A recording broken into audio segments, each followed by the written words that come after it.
hari ini kita akan sedikit mempelajari tentang permintaan uang, ya, permintaan dan penawaran uang. Nah, sebelumnya saya sempat singgung juga di pertemuan sebelumnya itu ini sama dengan hukum penawaran dan permintaan yang sudah kalian pernah pelajari di kelas 10. Nah, ternyata uang juga mempunyai hukum penawaran dan permintaan juga nih. Nah, kita akan pelajari bersama-sama, ya. Ini memang kalau belajar tentang uang ya memang banyak teorinya ini ya, termasuk di permintaan dan penawaran uangnya. Nah, kalau kita bicara teori tentang permintaan dan penawaran uang, ini ada beberapa sebelum kita masuk ke teori tersebut, ada beberapa pernyataan atau pengertian lah ya, pengertian uang dari R.G. Thomas. Nih, kalau kita bicara tentang uang kan biasanya kalau kita bicara tentang teori-teori atau apa ya, pasti ada tokoh-tokohnya lah ya, ada orang-orang yang memang pengertiannya dapat diyakini dan berdasarkan pengertian ilmiah, artinya bisa dipertanggungjawabkan. Nah, si R.J. Thomas ini menyatakan uang adalah suatu benda yang dengan mudah dan umum diterima oleh masyarakat untuk pembayaran barang, jasa, dan barang berharga lainnya, dan untuk pembayaran utang. Nah, itu juga menurut R.J. Thomas. Nah, menurut Sir Dennis Holmes Robertson menyatakan bahwa uang adalah sesuatu yang bisa diterima dalam pembayaran untuk mendapatkan barang. Nah, jadi banyaklah pengertian-pengertian ini berdasarkan para ahli. Nah, permintaan uang, kalau kita bicara permintaan uang, adalah jumlah unit moneter yang ingin dipegang sebagai harta tunai. Dua alasan untuk memegang uang adalah transaction demand and asset demand. Jadi kalau kita bicara permintaan uang, sama seperti hukum permintaan, ya berarti kalau dari sisi uang kita melihat adalah jumlahnya yang ingin dipegang sebagai harta tunai. Berapa banyak nih, ya, dengan transaction demand and asset demand. Nah, sebelum lebih jauh menjelaskan tentang permintaan uang, nah, kenapa sih orang harus memegang uang tunai? Nah, itu kan kalau pertanyaan terakhir yang Teresa ajukan, bisa nggak sih kira-kira nanti pada akhirnya uang kertas ini atau uang logam dan uang kertas yang ada sekarang ini tergantikan dengan electronic money, gitu kan? Ya sebetulnya bisa, mungkin saja. Nah, tapi tetap aja ada alasan orang-orang ini tetap harus memegang uang tunai. Nah, kenapa sih? Nah, ternyata kalau kita bicara tentang permintaan uang, ada satu tokoh yang yang sangat terkenal, yaitu John Maynard Keynes, atau disebut juga John Keynes biasanya. Ya. Kenapa sih kita harus pegang uang tunai? Jadi menurut John Maynard Keynes, ya kan, yang pertama ada tiga motif alasan orang memegang uang tunai. Ya, padahal kalau kita lihat dari pengertian ini juga semuanya intinya kan untuk pembayaran kan. Nah, tapi ternyata setelah dipelajari lebih lagi oleh John Maynard Keynes, ada tiga motif ya orang memegang uang tunai itu untuk apa aja. Yang pertama untuk transaksi, ya, for transactional reason. Jadi atau transaction motif untuk transaksi. Transaksi apa? Transaksi jual dan beli. Ya, ini transaksi nih kayak pembayaran barang dan jasa, ya, pembayaran utang, itu transaksi tuh, ya. Nah, selain untuk motif transaksi, ada juga motif berjaga-jaga atau precautionary motif. Ya, yang ketiga untuk spekulasi atau speculation motif. Nah, sebelum masuk ke situ, saya jelaskan dulu satu persatu tentang tiga motif ini. Ya, motif pertama itu orang memegang uang tunai itu untuk transaksi. Betul, transaksi apa? Jual, beli. Nah, jadi permintaan uang ini sangat dipengaruhi oleh transaksi yang terjadi di pasar. Semakin banyak transaksi yang terjadi, berarti semakin banyak uang yang keluar ya di pasar, entah itu jual atau beli. Tapi semakin sedikit transaksi di pasar, uang semakin sedikit. Nah, makanya kalau kita bicara nanti ada yang namanya kemarin perputaran uang. Nah, artinya transaksi jual atau beli untuk memenuhi kebutuhan manusia tersebut, entah itu dia membeli atau dia jual, itu mempengaruhi permintaan uang, ya. Atau kalau kita bicara dari tingkat pendapatan, semakin tinggi tingkat pendapatan seseorang, semakin besar juga jumlah uang yang diperlukan untuk transaksi. Makanya kalau waktu kalian belajar pendapatan nasional, Y sama dengan C. Kalau masih ingat, Y itu pendapatan, C itu konsumsi. Jadi seberapa besar pendapatan kita, itu pasti akan dihabiskan untuk konsumsi. Sama, Y sama dengan C. Nah, jadi itu secara ekonomi betul nggak? Betul. Semakin banyak pendapatan kita, semakin banyak tingkat pendapatan seorang, semakin tinggi juga atau semakin besar juga jumlah uang yang diperlukan untuk kepentingan transaksinya. Karena kebutuhannya ternyata kalau semakin banyak uang, kebutuhan manusia juga makin banyak. Keinginan manusia jadi lebih banyak juga. Ya. Nah, ini tapi sebaliknya semakin rendah tingkat pendapatan seseorang akan semakin sedikit pula jumlah uang tunai yang diminta untuk keperluan transaksi. Ya itu memang hukumnya itu berbanding lurus ya kalau untuk motif transaksi. Nah, itu ya. Nah, pembayaran upah dan gaji juga mempengaruhi jumlah uang tunai yang diminta untuk keperluan transaksi. Kalau setiap hari seseorang mendapatkan gaji atau upah, ada kecenderungan baginya untuk tidak perlu memegang terlalu banyak uang tunai untuk keperluan transaksi. Nah, jadi ini motif transaksi. Jadi kalau semakin banyak, biasanya orang akan menyimpan uangnya kan sedikit demi sedikit tuh. Karena kan keperluannya banyak. Mungkin seperti orang bekerja, dia mendapatkan penghasilan 1 bulan sekali per tanggal 30 misalkan gitu kan. Nah, dia akan pasti untuk menyimpan uang tunai pasti nggak akan semuanya disimpan sebagai uang tunai. Mungkin ada disimpan di bank. Jadi yang seperlunya dulu aja nih, kira-kira minggu ini ada berapa uang tunai yang bisa dikeluarkan untuk memenuhi kebutuhan. Beda lagi kalau misalkan dia dapat upah harian nih, misalkan harian nih, dia bekerja upahnya harian. Ya dia juga malah akan menggunakan uang itu secara harian. Semakin sering juga dia gunakan uang tunai. Nah, seperti itu. Nah, yang kedua, permintaan uang untuk berjaga-jaga. Nah, ada motif berjaga-jaga. Maksudnya berjaga-jaga di sini tuh apa sih? Nah, yang namanya juga berjaga-jaga, takut misalkan nanti sakit, takut misalkan nanti eh, ada keperluan-keperluan mendadak ya yang tidak diduga ya. Ada aja tuh ya. Nah, itu salah satu motifnya juga tuh untuk berjaga-jaga. Kalau sakit kan perlu ke dokter, perlu uang. Nah, seperti itu. Jadi salah satu contoh motif berjaga-jaga yaitu, atau misalkan motif untuk contoh nih orang tua kalian mempersiapkan kalian untuk kuliah nanti. Nah, sekarang pasti motif orang tua kalian itu salah satunya untuk berjaga-jaga. Kenapa? Nanti kalian misalkan kuliah 2 tahun lagi, atau misalkan sekitar tahun, ya 2 tahun lagi lah, anggap 2 tahun lagi. Nah, kira-kira uang kuliahnya nanti naik nggak ya? Nah, disiapin dari sekarang. Itu salah satu motif berjaga-jaga. Takutnya nanti pas kalian masuk kuliah ternyata tiap tahun tuh misalkan uang bangunannya naik lah, uang uang sumbangannya naik. Nah, itu akhirnya harus disiapkan dari sekarang. Nah, itu motif berjaga-jaga. Makanya kenapa ada financial planner itu misalkan untuk pendidikan. Jadi nanti anaknya masih SD tapi dia udah siapin untuk nanti masuk SMP, masuk SMA, masuk kuliah. Nah, itu udah siapin tuh semua tuh. Nah, itu motif berjaga-jaga. Ya, salah satunya.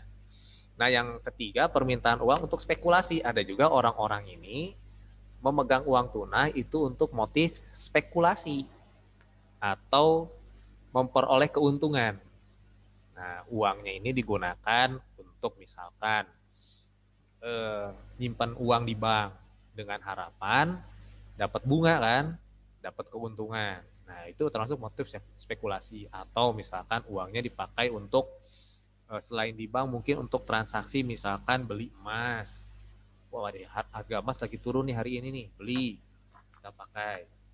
Nanti diharapkan sebulan ke depan mungkin harganya naik, kita jual lagi, bisa. Nah, seperti itu. Jadi ada 3 motif utama kenapa orang-orang ini memegang uang tunai. Yang pertama untuk transaksi udah pasti. Tapi untuk selain transaksi, orang-orang juga ternyata memegang uang tunai untuk berjaga-jaga. Takut ya tadi, takut sakit lah, takut ada hal-hal yang di luar kendali kita harus mengeluarkan uang. Misalkan apalah gitu kan. Terus juga untuk spekulasi. Artinya kalau spekulasi ini untuk mendapatkan keuntungan, diharapkan mendapatkan keuntungan, yaitu bisa ditabung lah di bank, didepositoin, di di reksadana atau mungkin jual beli saham, dia masukkan di situ dengan harapan mendapatkan keuntungan, mengharapkan keuntungan. Nah itu tentang permintaan uang atau mengapa orang harus memegang uang tunai menurut John Maynard Keynes. Kita lihat lagi berikutnya. Nah ternyata, nah kalau kita lihat dari sisi dari sisi grafik lah ya, ini karena ini kita bicara teori seperti teori hukum permintaan sama, sifatnya pun sama nih. Nah jadi eh, hal yang mempengaruhi permintaan uang adalah biaya menyimpan uang yang ditentukan oleh tingkat bunga. Kurva permintaan uang memiliki slope negatif karena jika tingkat bunga meningkat, tingkat bunga meningkat, artinya tadi ya, kalau misalkan kita simpan di bank nih, tingkat bunganya ini meningkat, permintaan uang akan turun. Sebaiknya ceteris paribus dan sebagainya. Nah, ini saya nggak akan jelasin banyak sebenarnya karena ini juga hanya teori. Tingkat bunga dan permintaan uang dalam hal ini adalah real, yaitu setelah penyesuaian perubahan tingkat harga. Nah ini juga saya nggak banyak jelaskan di sini karena ini mah teori. Tapi ini biasanya akan dibahas lebih detail karena kan ini juga saya cuma selewat aja lah, ini sebagai pengetahuan aja, tidak dibahas lebih detail. Tapi kalau kalian yang nanti ngambil kuliah ekonomi, nah ketemu lagi nih kurva permintaan uang ini ketemu lagi. Nah, tapi karena kalian masih SMA, hanya diperkenalkan dulu saja tentang kurva permintaan, ya. Nah, ini juga hanya teori-teori saja.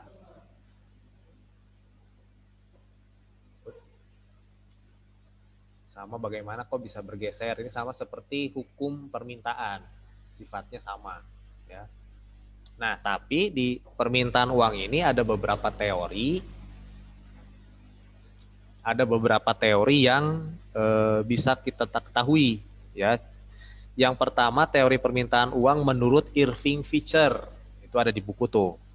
Ya, teori Irving Fisher disebut juga teori tentang jumlah uang atau quantity theory of money.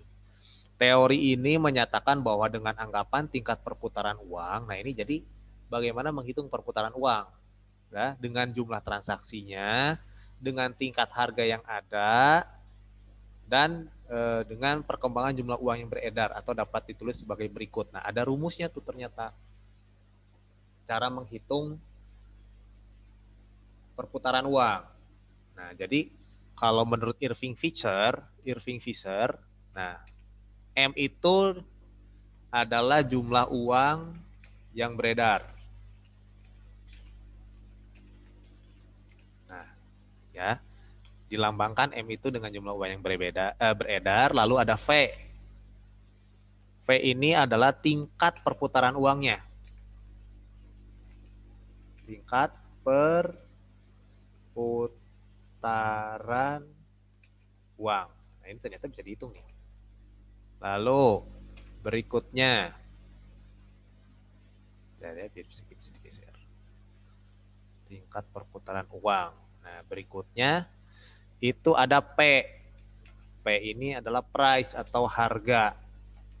Tingkat harga. Tingkat harga. Dan yang terakhir itu ada Y. Y ini jumlah transaksi yang terjadi.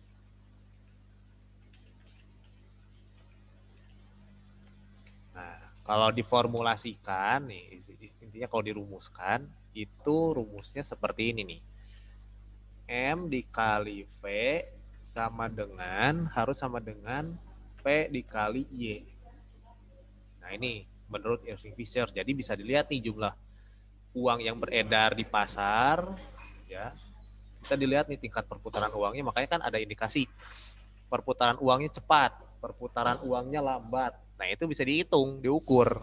Nah ini berdasarkan ini nih. Ya, jumlah uang yang beredar itu M, tingkat perputarannya uang itu V, tingkat harga itu P, jumlah transaksi yang ada Y. Jadi semuanya bisa dihitung nih. Ya.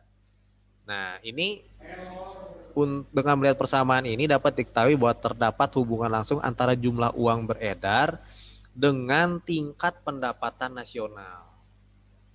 Nah, tingkat pendapatan nasional mana? Ini Y. Kan Y nih. Sama nih. Jumlah transaksinya. Jadi ini sebenarnya uang yang berputar bisa berhubungan dengan pendapatan nasional. Nah, ini menurut teori Irving Fisher. Ya. Nah, ini secara teori. Kalau contoh perhitungannya pun ada, tapi nanti ini ketemu lagi di kelas 12 kalau nggak salah nih, ada nih angka hitungannya, tapi ini baru teori saja ya. Lagi pula yang bab 4 ini saya nggak masukin di final test ya, karena ini kan cuma teori-teori aja. Kalian tinggal baca, nah tinggal pahami aja. Oke, ini menurut teori Irving Fisher. Ya, M dikali V sama dengan P kali Y. Nah, ini jumlah uang yang beredar dikali tingkat perputaran uang, tingkat harga, dan jumlah transaksi. Nah, berarti bisa dihitung nih, misalkan kita mau ngitung, misalkan mencari tingkat harganya berapa, berarti nyari P-nya nih. Nanti biasanya akan berbentuk data dengan ya keempat data ini. Ya, nanti misalkan mau cari M-nya, dicari misalkan tingkat perputaran uangnya berapa banyak sih, atau jumlah transaksi yang terjadi berapa banyak. Nah, ini akan berhubungan dengan data. Itu menurut Irving Fisher. Ada lagi menurut teori Keynes juga, John Maynard Keynes ya, mengatakan bahwa tidak ada hubungan yang tegas antara tingkat bunga dan jumlah uang yang diminta untuk keperluan transaksi dan berjaga-jaga. Nah, jadi sama itu ada perhitungannya. Lalu ada teori permintaan uang J. Tobin ya. Jadi ini menghitung, kalau J. Tobin ini menghitung kekayaan, jumlah kekayaan. Nah, tapi Pak, kenapa? Itu tadi teori apa Pak yang untuk jumlah permintaan? Irving Fisher. Ini menurut Irving Fisher.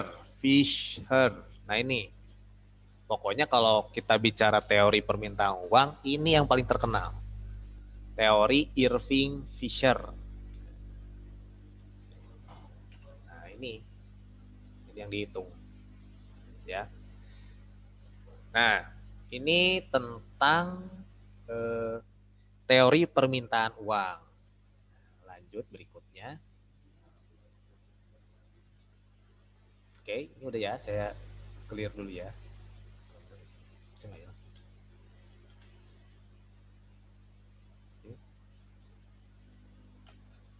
Nah, ini juga sama. Nanti kalau dihitung dibuat kurva sebenarnya bisa juga, tapi ini tidak. Kita skip saja. Nah, berikutnya tentang penawaran uang. Tadi permintaan, sekarang penawaran.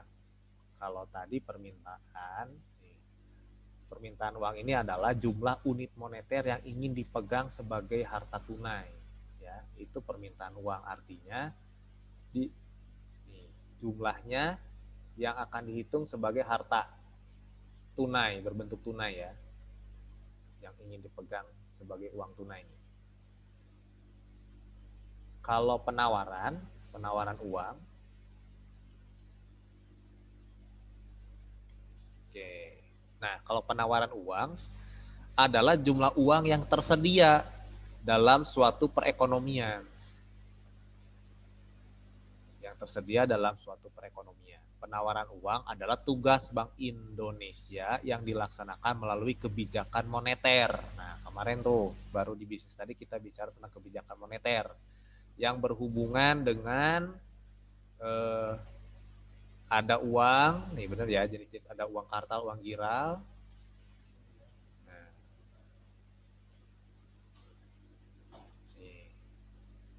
dan jenis-jenis produk bank lainnya. Nah, ini berhubungan dengan kebijakan moneter yang baru kemarin dibahas di Business Studies. Jadi penawaran uang itu secara pengertian jumlah uang yang tersedia dalam suatu perekonomian, ya, atau ya jumlah uang beredar lah paling gampangnya gitu. Artinya uang yang beredar itu uang apa aja ya? Uang logam, uang kertas, ya, uang kartal dan uang giral yang ada di perekonomian.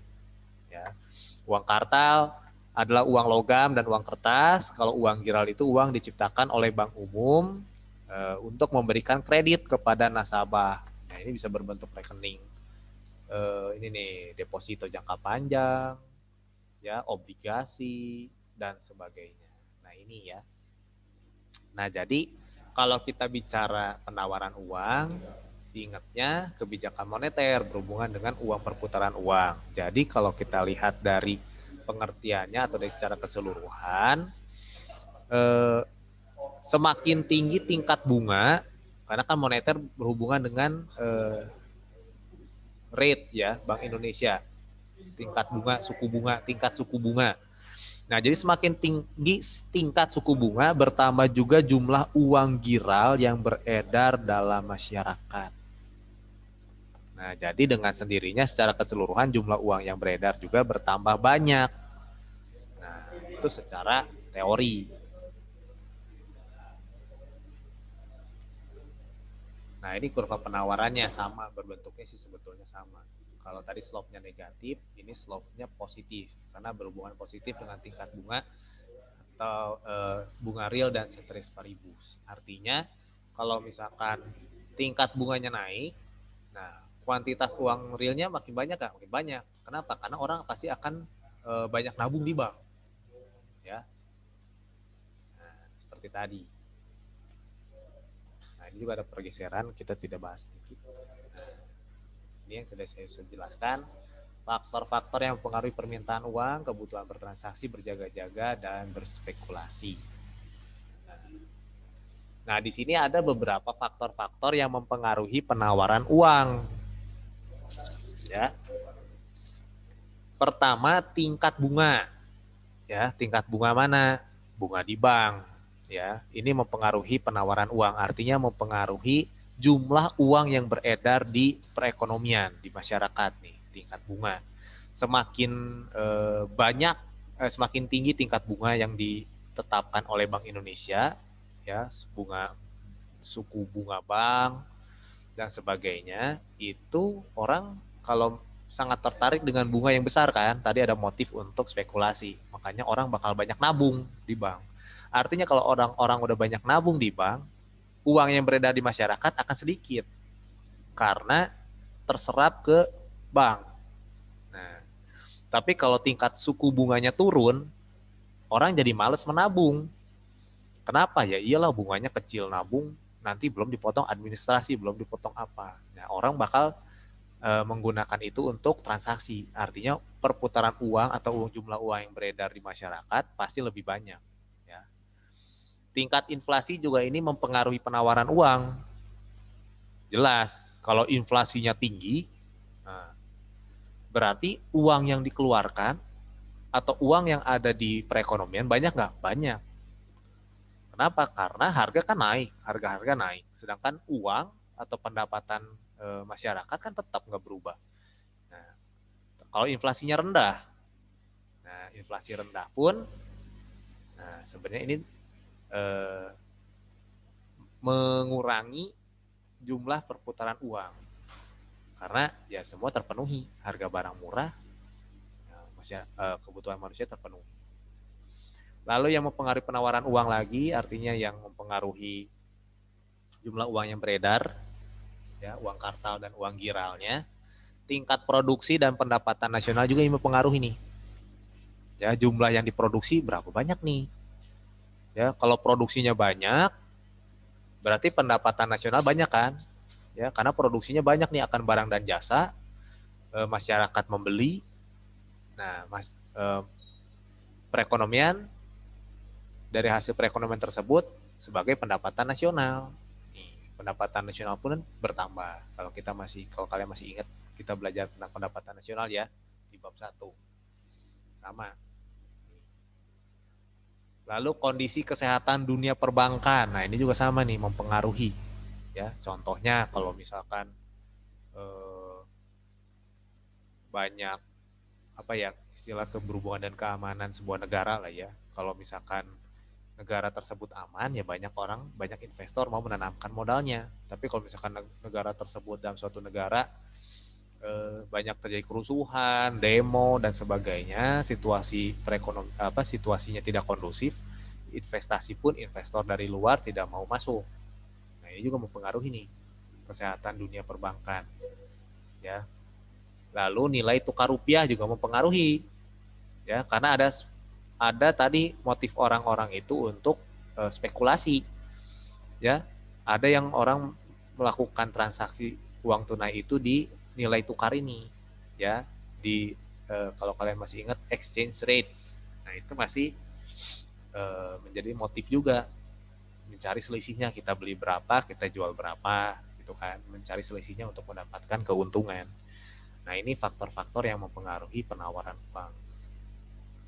Nah, sampai sini ada pertanyaan dulu nggak tentang permintaan uang dan penawaran uang? Memang ini secara apa ya, sangat teori sekali lah ya. Nah, ada yang tanya dulu nggak sampai sini?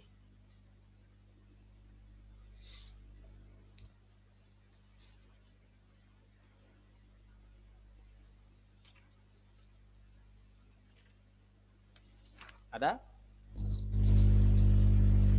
Ada yang mau ditanyakan dulu? Tidak, Pak. Nah, oke. Jadi, nah penjelasannya kalau secara teori itu banyak kalian bisa temukan di buku ada, di Google pun ada. Nah, cuman eh, saya menyampaikan secara umum atau secara garis besarnya saja, pengertian sederhananya seperti apa. Karena kan ini bersifatnya hanya teori. Jadi kalian bisa baca, kalian bisa lihat. Nah, paling jadi ada beberapa istilah-istilah yang kalian ketahui sekarang. Oh, ternyata ada tingkat perputaran uang. Artinya uang ini bisa dihitung nih. Jumlah uang yang beredar di masyarakat juga bisa bisa dihitung nih. Makanya ada istilah-istilah kalau kita lihat ke berita-berita ekonomi lah ya. Coba kita lihat di Google, ada berita ekonomi nih contohnya nih.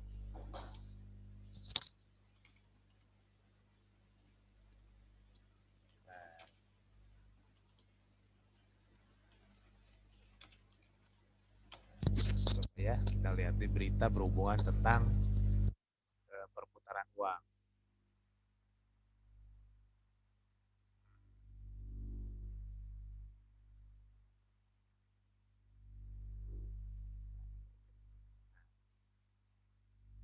Teori uang banyak banget nih. Berita.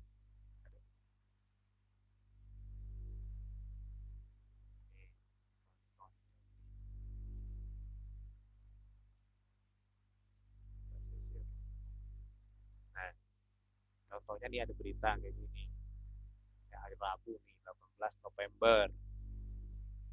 Belanja pemerintah lelet, Jokowi sebut banyak pejabat takut kejebak korupsi. Di sini ada penjelasannya nih. Nih, penyerapan anggaran belanja untuk pengadaan barang dan jasa masih terbilang rendah. Presiden Jokowi meminta hal itu dipercepat karena bisa menopang perputaran uang di masyarakat sehingga terus mendorong perputaran ekonomi. Nah, ini juga sama nih. Berarti ada istilah nih, menopang perputaran uang. Jadi kita tahu nih sekarang istilah perputaran uang itu apa sih? Berarti jumlah uang yang ada di masyarakat untuk menopang perekonomian negara tersebut. Nah, itu sangat mempengaruhi. Apalagi banyak berita-berita tentang uang, misalkan laju inflasi. Contohnya lagi nih, makin tiarap laju inflasi 2020 diproyeksi sulit capai 1,5%. Nah, itu.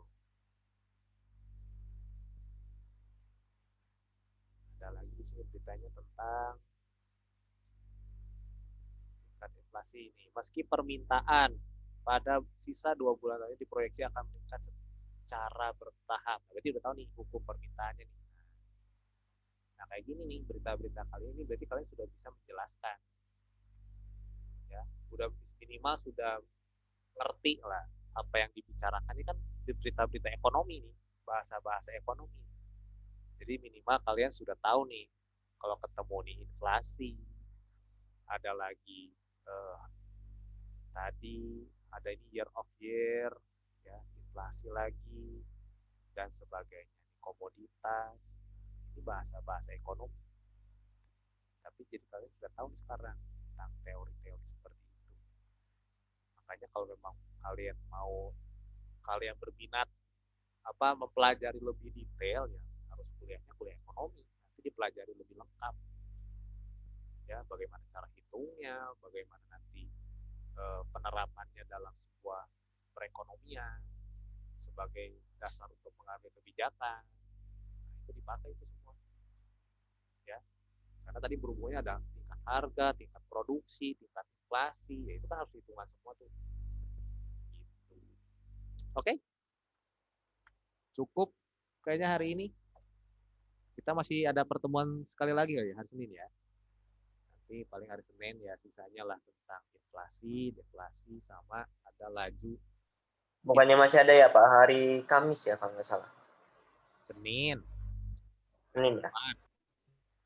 Paling sedikit tentang laju perputaran indeks harga. Paling pertemuan selanjutnya saya bahas satu lagi materi tentang indeks harga, inflasi, deflasi. Indeks harga itu kita bisa hitung nih perubahan harga barang itu kita jadi tahu berapa persen nih harga ini barangnya berubah nih. Nah, itu bisa dihitung juga sebenarnya. Tapi saya coba jelaskan ya lebih simpel karena bab ini kan benar-benar semua penuh teori semua. Jadi saya juga nggak mempelajari kalian juga nggak perlu untuk mempelajari lebih detail. Ya, jadi saya juga ini nggak masukin ke dalam final test. Ya, jadi bisa dijelaskan secara singkat, tapi saya nggak masukin juga ke final test. Materinya nggak masuk juga. Oke? Udah tinggal beberapa menit. Ada pertanyaan dulu sampai sini? Pak, Ya. inflasi yang baik di setiap negara itu berapa sih? Berapa persen? Inflasi itu di bawah, kalau masih di bawah ya, rata-rata kalau masih di bawah 7% itu masih oke. Ya. Tapi kalau bisa ya jangan sampai di atas itulah. Sekitar 7% itu 7% itu udah lumayan tinggi lah sebetulnya. Tapi yang diharapkan tiap negara itu biasanya inflasi itu ya di bawah 7%. Kalau bisa ya di bawah 5% sebenarnya. Kalau bisa lagi lebih bagus udah minus, inflasinya minus berapa gitu. Gitu. Tapi biasa rata-rata ya batas normalnya lah ya. Kalau kita bicara batas normal inflasi ya 7% masih normal lah, masih bisa di perekonomiannya artinya masih bisa seimbang, artinya masih baik, masih cukup baik. Gitu. Ada lagi? Pak, Ya, negara yang inflasinya di bawah 5% apa Pak? negara, nah, kita lihat ya. Inflasi terendah. Di sini bisa lihat nih tingkat inflasi tertinggi di dunia, terendah di mana ya? Menurut Bloomberg, bla bla bla bla bla bla bla. Nah, ya, kita lihat dulu nih. Kalau sebelum corona itu, sebelum pandemi corona itu Jepang, ya New Zealand, adanya data tertinggi. Kalau kita lihat inflasi tertinggi dunia, ada yang tertinggi, terendah, adanya tertinggi, terendah itu Jepang terakhir ya, atau tapi sekarang setelah corona ini ya, coba kita lihat dulu. Kita cari info di Google. Ting. Nggak ada. Adanya tertinggi semua, nggak ada yang terendah gini. Inflasi rendah. Oh, ini nih ada nih. Thailand. Thailand nih. 1,1%. Menjadikan negara paling bahagia di antara 74 negara yang dihitung. Nah, ini sebelum corona tapi ya ini ya. Thailand 1,1 nih. Jepang, Singapura 1,4. Jepang 2,7 malah tuh Jepang sebelum corona ini bulan berapa nih? Ya, kalau paling tinggi Venezuela 48%, Afrika Selatan 32%. Nah, gitu. Nanti coba saya cari lagi data yang terbarunya.